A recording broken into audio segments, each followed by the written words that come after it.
Jangan bilang siapa-siapa ya. Hidup kamu dimakainya untuk nutup-nutupin dosa kamu kan?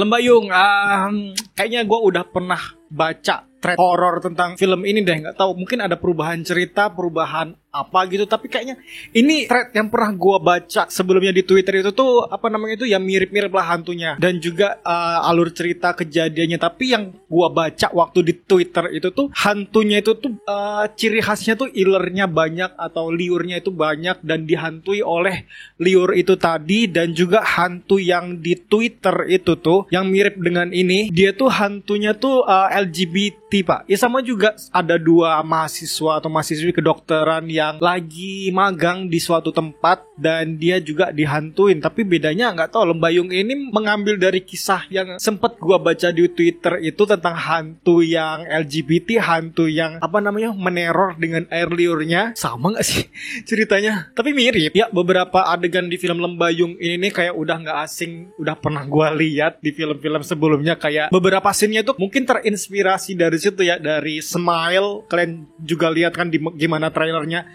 Film Lembayung ini ngeliatin hantu yang senyum lebar, senyum ngeliatin ya cuman senyum-senyum doang gitu. Terus ada di trailer juga diliatin kalau ada orang yang lagi tabrakan terus mukanya hancur gara-gara ada mobil truk atau pembawa beban gitu muatan gede. Itu mirip sama filmnya Final Destination. Setelah gue nonton filmnya Lembayung ini juga ada yang mirip, yaitu adalah adegan di film Shutter ya, film Thailand tahun 2000-an silam gitulah. Mbak Imbong sebagai sutradara ya ngedirect pertama kali, bisa dibilang film ini nih nggak zong-zong banget, tapi menurut gua masih di taraf zong juga. Karena asli gue bis kelar nonton film ini agak sedikit pusing karena nggak tahu ceritanya tuh naskahnya nggak tahu, ini berantakan banget ceritanya, alurnya, timelinenya, karakternya. Beberapa adegan memang kayak sengaja dibuat-buat, nggak logis, terus karakternya nggak believable.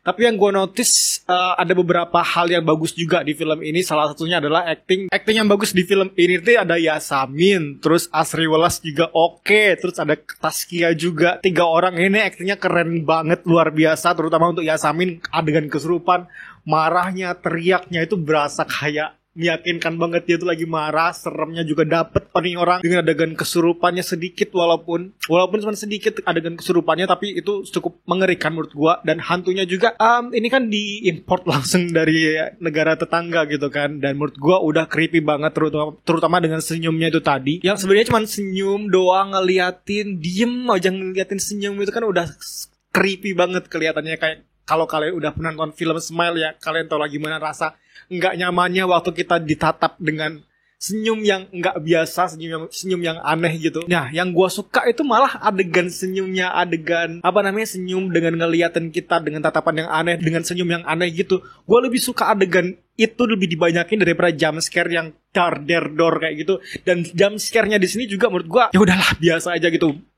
Mudah ketebak, bisa ditebak, ini bakal muncul begini, ini bakal muncul begini. Tapi gimana nih film buat ngasih rasa yang enggak nyaman, kayak kita juga kayak diteror gitu ya dari senyumnya si hantu itu, bukan dari jump scare-nya, bukan. Gue malah lebih takut waktu senyum-senyum itu sih. Itu yang bikin gue ngerasa mencekam, ngerasa gue anjing ini creepy banget gitu.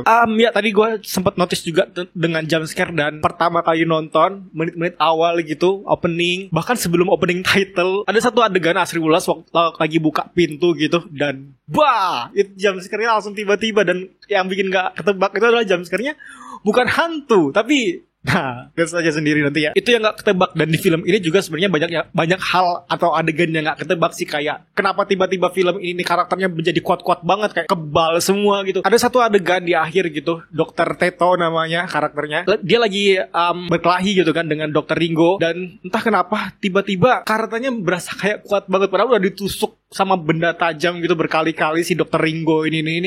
Tapi kenapa dia masih hidup gitu? Terus dicekek leher si Dokter Teto ya kalau nggak salah ya, dan dia juga masih hidup.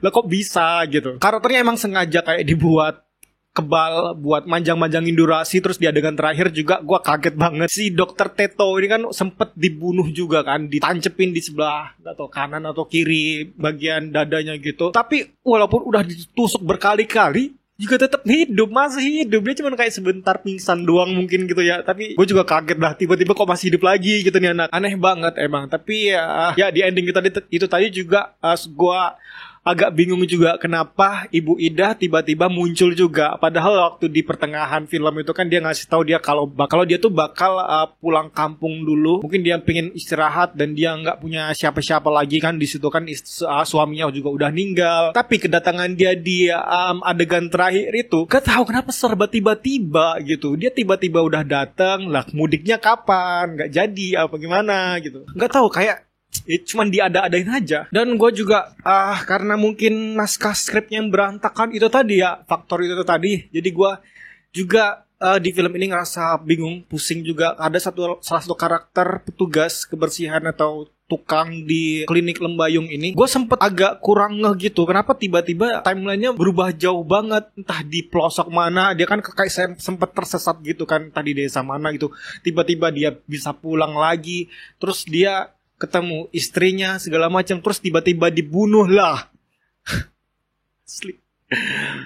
Gue sempet bingung waktu di situ. Dan ya itu juga karena bajunya tetap warna biru, sama juga karena banyaknya adegan flashback juga sih sebenarnya. Jadi gue kayak ini timelinenya yang mana sih, yang sekarang yang mana yang dulu gitu. Dan ngomongin flashback, ya film ini banyak banget flashbacknya, adegan kilas balik ke belakang. Mungkin kalau dikumpulin sekitar 20 menit durasi film. Dan ada beberapa flashback yang seharusnya nggak dimasukin sih, kayak masa lalunya Dr. Teto itu tuh kenapa dimasukin, dan kenapa tiba-tiba dia benci ayahnya, terus ayahnya dibunuh, terus ya mengakibatkan dia ngebunuh orang-orang gitu. Kayak kenapa emang adegan itu perlukah, cerita ini perlukah? Gue rasa nggak perlu banget gitu, karena kita penonton juga nggak perlu tahu kenapa dia ngebunuh segala macam. Itu kayak semacam ada pembelaan dari Dr. Teto sih. Dan sebenarnya di film ini tuh yang bikin mencekam adalah ketika diliatin oleh hantunya dengan tatapan yang aneh, dengan senyum yang aneh juga. Dan itu beneran mencekam banget. Gue ngerasa nggak nyaman. Dan apalagi kan ditambah dengan suaranya minim banget, jadi kayak berasa makin mencekam gitu dibanding dengan suara-suara tambahan sound scoring yang banyak. Gue lebih suka yang minim sih, dan film ini menerapkan itu. Mereka ngasih sound yang minim banget, tapi suara waktu di jumpscare-nya tetap digedein banget, Pak. Kayak ya udah mentokin aja musiknya biar penonton kaget gitu. Sebenarnya penonton bukan takut karena suara segala macam, bukan itu. Dan ya sebenarnya dengan musik yang kenceng banget itu bukan bikin penonton takut, tapi bikin penonton kaget. So ya adalah gitu aja review singkat gua. Silakan ditonton filmnya, udah tayang di bioskop. Terima kasih dan jangan bilang siapa-siapa ya.